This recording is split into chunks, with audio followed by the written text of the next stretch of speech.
እንግዳችን ከቢሾፍቱ ኤርፖርት ወደ አዲስ አበባ ያለውን የባቡር መንገድ ግንባታን በራስ አቅም እንደሚሰራ ጠቅላይ ሚኒስትር ዶክተር አብይ አህመድ የኤርፖርቱ ግንባታ ለማስጀመር የመሰረት ድንጋይ ባስቀመጡበት ቀን መናገራቸው ይታወሳል። ይህንን መነሻ አድርገን ነው ከእርሳቸው ጋር ቆይታ የምናደርገው። እንግዳችን ኢንጂነር ዳንኤል ኃይለ ሚካኤል ይባላሉ። በኢትዮ ጅቡቲ አክሲዮን ማህበር የኮንስትራክሽንና ኢንጂነሪንግ ኦፊሰር ናቸው። ከእሳቸው ጋር ቆይታ አደርጋለሁ። አብራችሁን ቆዩ።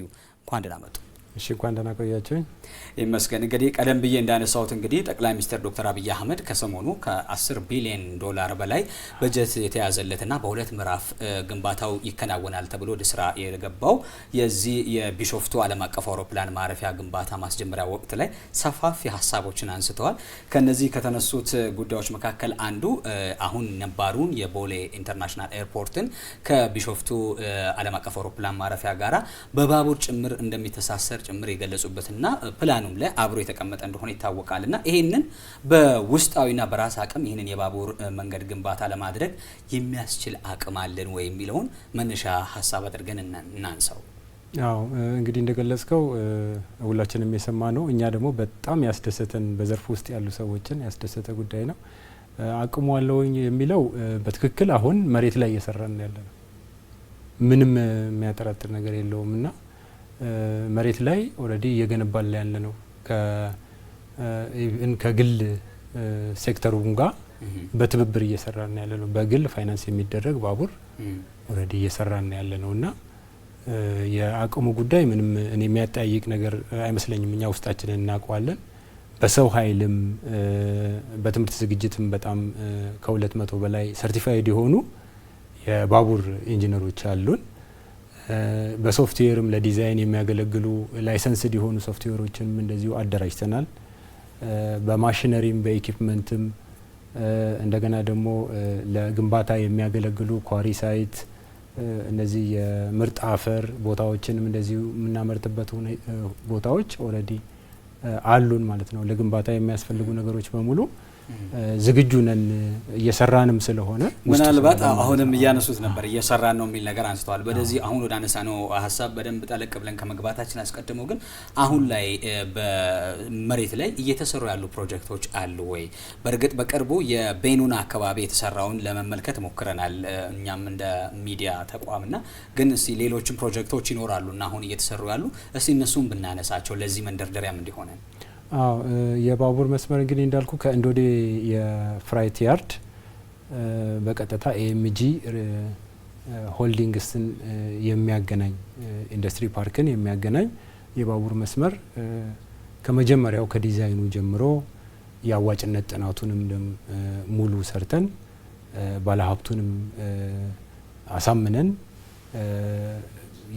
እንግዲህ በቢዝነስ ህግ ነው እየሰራን ያለን። በቢዝነስ ህግ መልሶ የሚከፍል ኢንፍራስትራክቸር መሆኑን አረጋግጠን ዲቴይል ዲዛይኖችን ሰርተን ወደ ግንባታ ገብተናል። በአጭር ጊዜ ውስጥ ነው የምናጠናቀቀው። እሱም በ6 ወር ውስጥ የሚጠናቀቅ ነው።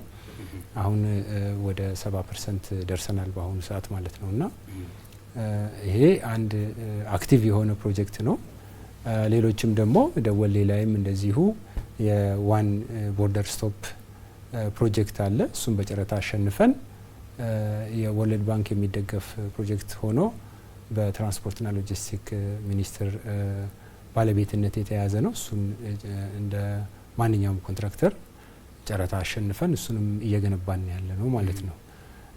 ሌሎችም ፕሮጀክቶች አሉ።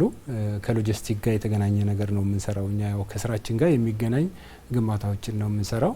የደረቅ ወደብ ግንባታዎችን አሉ ደወሌ ላይ፣ እንደዚሁም ነጋድ ላይም ደግሞ በጅቡቲ ሴክሽን ላይም የምንሰራው ስራ አለ።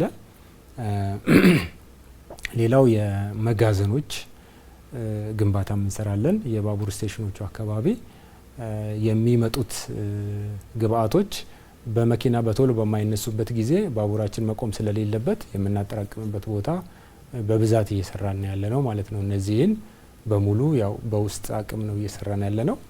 ለኮሚኒቲም የምንሰራቸው ስራዎች ይኖራሉ። እንደዚህ ሆስፒታል፣ የትምህርት ቤት በየቦታው የምንሰራቸው ስራዎች አሉ። በትክክል እንደው ከነዚህ ስራዎች በርከት ያሉ ቦታዎች ላይ ስራዎች እንዳሉ መሬት ላይ ያነሱልን ነበርና ይሄ ስራ በባህሪው አዲስ ከመሆኑ ጋር ተያይዞ በራስ አቅም ሲሰራ አዲስ ከመሆኑ ጋር ተያይዞ ምን ልምድ ተወሰደበት? አሁን ለመስራት ለሚታሰበው ለዚህ ከቢሾፍቱ ዓለም አቀፍ አውሮፕላን እስከ አዲስ አበባ ባለው የባቡር የመሰረተ ልማት ስራ ላይ እናንተ እንደምትሳተፉ ተስፋ ይደረጋልና በዚህ ውስጥ ምን አቅም ተወሰደ? ከተቋም ግንባታም ጋር አስተሳስረን ብንመለከተው። አዎ እንግዲህ ብዙ አቅም ገንብተናል። ግንባታ ላይ የኛ ኢንጂነሮች ሲሳተፉ ቆይተዋል። ያው ኢትዮ ጅቡቲ ባቡር በሚሰራበት ጊዜም እዛ ሲሰሩ የነበሩ ኢንጂነሮች ነው እኛ ጋር ያሉት ማለት ነው። በዛን ጊዜ እርግጥ ኮንትራክተሩ ሌላ ቢሆንም በዛን ጊዜ የወሰዱት ልምድም አለ። ባለፉት 8 አመታት ደግሞ ኦፕሬሽን ብቻ ሳይሆን ጥገናዎችንም እየሰራን ስለነበረ ከባባድ ጥገናዎች መልሶ የመስራት ስራዎችንም ስንሰራ ነበረ ማለት ነው። እና እሱ ላይም በተለይ ደግሞ በጎርፍ ጉዳት በሚደርስበት ጊዜ በአፋጣኝ በአንድ ቀን ባልሞላ ጊዜ ውስጥ መልሰን እየተካን ብዙ ሴክሽኖችን እንደዚሁ ስንሰራ ነበረ። አደጋም በሚያጋጥምበት ጊዜ እንደዚሁ ወዲያውኑ በኢመርጀንሲ ሪስፖንስ እየሰጠን የቆየን ነበርና ይሄኛውን ፕሮጀክት ሲጀመር ከዲዛይን መጀመሩ ነው ለየት የሚያደርገው ማለት ነው። ከዲዛይን ስራውን ኮንስትራክሽኑ ስራውን እናውቀዋለን፣ ስራው የቆየነ ነው። ግን ከዲዛይን ጀምሮ የአዋጭነት ጥናት ሙሉ የኢፒሲ ኮንትራት የኢንጂነሪንግ የፕሮክሪመንት እና የኮንስትራክሽን ሙሉ ነገሮችን የያዘ በመሆኑ የመጀመሪያ ያደርገዋል ማለት ነው። እዛ ላይ ብዙ ልምዶችን አግኝተናል። ያንን ደግሞ እያባዛን እንሄዳለን የሚል ሙሉ እምነት አለን እኛ።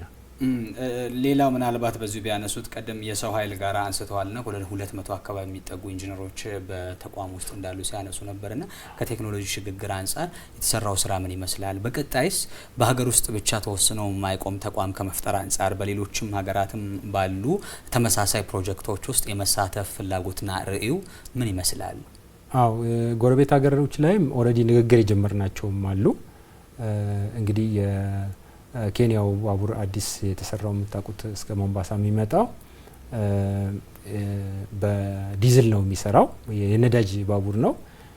አሁን ኤሌክትሪፋይድ የማድረግ ፍላጎት አሳይተዋልና ስለዚህ የኤሌክትሪክ መስመር ዝርጋታውን ለመስራት ከነሱ ጋርም ንግግር ጀምረናል ማለት ነው። እሱም ትልቅ ፕሮጀክት ነው የሚሆነው። ሌላው ደግሞ የታንዛኒያ ውስጥ ታዛራ ሬልዌይ የሚባል አለ።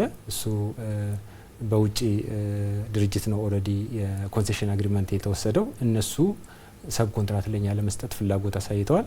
ከነሱም ጋር እንደዚሁ ድርድር ጀምረናል ማለት ነው። ስለዚህ በእርግጠኝነት እየሰፋን መሄዳችን የማይቀር ነው። ምንም 1 አመት 2 አመት ውስጥ የምናየው ነገር ነው። ምንም የሚያጠራጥር ነገር የለውም እዚህ ላይ።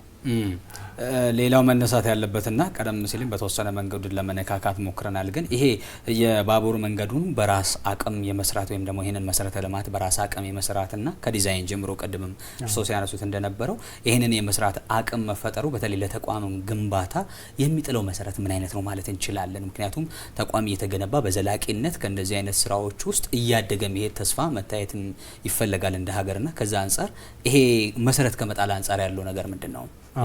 እሱ በጣም ትልቅ ጉዳይ ነው ያነሳኸው።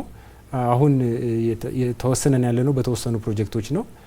ፕሮጀክቶች እየሰፉ በሚሄዱ ጊዜ ኢንጂነሮቻችንን መበተናችን አይቀርም። ስለዚህ በስር ደግሞ አዳዲስ ኢንጂነሮች እያስገባን እንሄዳለን። በዛን ጊዜ የእውቀት ሽግግሩ በራሱ ጊዜ ናቹራሊ የሚመጣ ጉዳይ ነው ማለት ከስራው መጠን ጋር አብሮ እየሰፋ የሚሄድ ነው። የሰው ኃይል ግዴታ ስለሚያስፈልግ ሁሉም ቦታ ላይ በተፈጥሮ እየሰፋ የሚሄድ ነው ማለት ነው። ከስራው ቮሊዩም ጋር አብሮ እየሰፋ እንደሚሄድ ምንም ጥርጥር የለውም እና በስልጠና መልኩም የምንሰጣቸው አሉ። እንደ ኢትዮ ጅቡቲ በስልጠና መልኩ ለይተን ወደ በ17 ዘርፎች ለይተን እንደዚሁ በሀዲድ ስራ፣ በኤሌክትሪክ ስራ፣ በባቡር ሾፌርነት፣ በኤሌክትሪክ፣ በኮሚኒኬሽን፣ በሲግናሊንግ በሁሉም አይነት ዘርፍ ማለት ነው። እንግዲህ ባቡር የሚፈልጋቸው ዘርፎች በጣም ሰፊ ናቸው እንደምታውቀውና በሁሉም አይነት ዘርፎች የራሳችን ካሪክለም የምናስተምርበት አደራጅተን ኦልሬዲ ስልጠናም እየሰጠን ነው ማለት ነው።